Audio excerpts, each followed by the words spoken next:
નમસ્કાર મિત્રો, આજે આપણે આયુર્વેદિક હોસ્પિટલ જુનાગઢ ખાતે છે અને વાત કરવામાં આવે આયુર્વેદિક હોસ્પિટલની એટલે કે એવું જ્ઞાન કે જે આપણા જીવન સાથે વણાયેલું છે.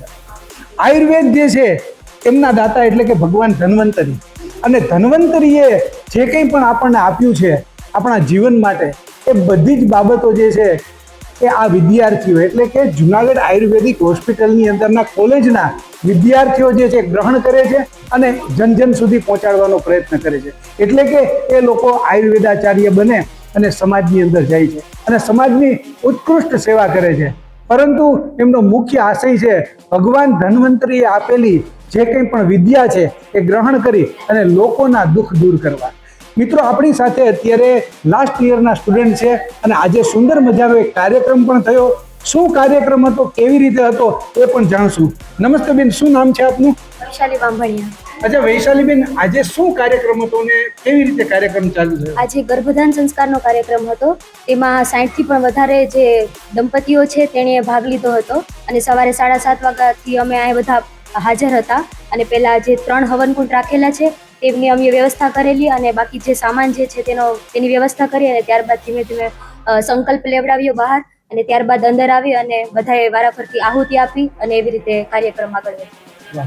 મિત્રો, ખરા અર્થમાં જે વિદ્યાર્થીઓ અહીંયા અભ્યાસ કરવા માટે આવે છે એ લોકોને આપણી વૈદિક પરંપરા, કારણ કે વેદનો જ એક ભાગ જે છે આયુર્વેદ, અને આયુર્વેદની અંદર જે છે આ બધી બાબતો સમજાય છે. ત્યારે યજ્ઞ જે છે એમનાથી પવિત્રતા વધે છે અને પવિત્રતા માટે આ વિદ્યાર્થીઓ જે છે એમણે આવું સરસ આયોજન લોકો માટે કરેલું હતું. સાથે સાથે એના પછી પણ ઘણી પ્રોસેસ થઈ, એટલે કે અહીંયા યજ્ઞની અંદર યજ્ઞ આહુતિ પૂરી થયા બાદ नस्य लेवडावવામાં આવ્યું હતું. તો નસ્ય માટેની પણ વાત કરીએ.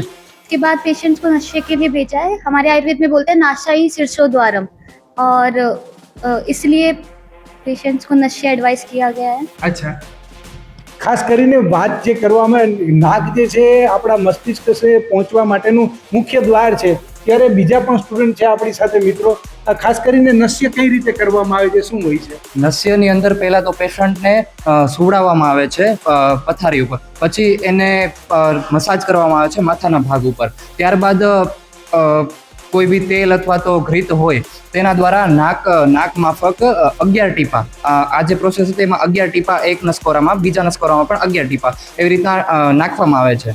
તો એનાથી શું થશે, આપણે મતલબ મેન્ટલી બધા જે કચરો છે આપણા શરીરની અંદર તે દૂર થઈ જશે. તો એ નસ્યની ખાસિયત છે, જેનાથી મતલબ ફિઝિકલી પ્યોરિફાય અને મેન્ટલી પ્યોરિફાય. તો નસ્ય છે મેન્ટલી પ્યોરિફાય કરે છે બોડીને. અચ્છા, તો મિત્રો બહુ સરસ વાત કરી કે નાક જે છે મસ્તિષ્ક માટેનું મુખ્ય દ્વાર છે અને જ્યારે ગર્ભધાન ધારણ કરવાનું હોય ત્યારે પવિત્ર થઈ અને જે કંઈ પણ સંકલ્પ કરીએ છીએ એ સંકલ્પ આપણો પાવરફુલ થઈ જાય, અને જ્યારે આપણો સંકલ્પ પાવરફુલ થાય ત્યારે પરમાત્મા આપણને એ વસ્તુ આપે છે. એટલે કે ભગવાન ધન્વંતરી જે છે એના રૂડા આશીર્વાદ મળે છે.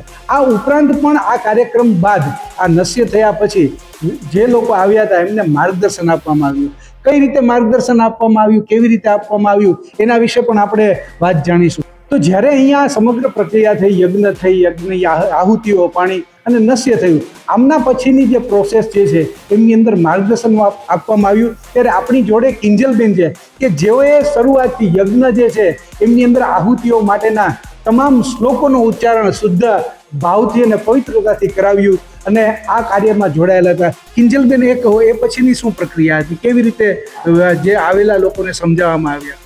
જો પછી એ રીતે બધાને સમજાવવામાં આવ્યું કે જે ગર્ભ સંસ્કારનો આજે આપણે હવન કર્યો છે એ માત્ર એક સ્ટેપ હતો. એમ આમાં જ ખાલી ગર્ભ સંસ્કાર પૂરું થઈ જાય એવું નથી. ગર્ભ સંસ્કાર માત્ર પૂજા, હવન કે કોઈ પણ પ્રકારના મંત્રોચ્ચારણ કરી દેવું એટલું જ નથી. એની આખી પ્રક્રિયા છે, એક આખી યાત્રા છે. જે અમે પેશન્ટ જેટલા બી અહીંયા આવ્યા હતા, અમારી સાથે જોડાણા હતા, એમની આખી યાત્રા સમજાવી છે કે ગર્ભધારણ પહેલાથી જે ગર્ભ સંસ્કાર ચાલુ થાય છે અને પછી ગર્ભ રહ્યા બાદ અને ડિલિવરી પછી પણ ગર્ભ સંસ્કારનું એટલું જ મહત્વ છે જેટલું પ્રેગ્નન્સી દરમિયાન. એટલા માટે અમે આખી એમને યાત્રા સમજાવી કે એમાં શું હવન સિવાયની શું શું હોય એમ, અને એમને આખી યાત્રા સમજાવી અને એમનો પ્રોત્સાહન વધાર્યું ગર્ભ સંસ્કાર પ્રત્યે.